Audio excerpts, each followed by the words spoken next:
জুলাইয়ের শেষ সপ্তাহে অস্থির ছিল চালের বাজার।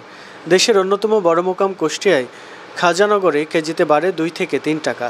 তবে এই মাসে নতুন করে বাড়েনি দাম, বরং কমার ইঙ্গিত খুচরা বিক্রেতাদের। বিক্রেতারা বলেন, বর্তমানে চালের বাজার পরিস্থিতি অত্যন্ত ভালো।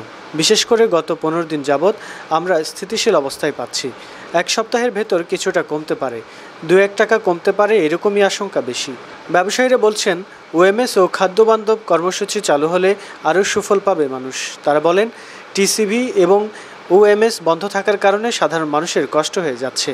নওগাঁয় কিছুটা কমেছে মাঝারি চালের দাম, কেজিতে 2 টাকা কমে বিক্রি হচ্ছে 68 টাকায়। মোটা চালের দাম স্থিতিশীল থাকলেও বাজারে তেমন দেখা নেই ক্রেতার। বিক্রেতারা বলছেন, অন্তর্বর্তী সরকার দায়িত্ব নেওয়ার পর নতুন করে বাড়েনি দাম। আর চালকল মালিকদের দাবি, বাজারে নতুন ধান আসতে শুরু করায় ইতিবাচক প্রভাব পড়েছে বাজারে। বছর জুড়ে চালের দাম সাধারণের নাগালে রাখতে নিয়মিত তদারকির আহ্বান ভোক্তাদের।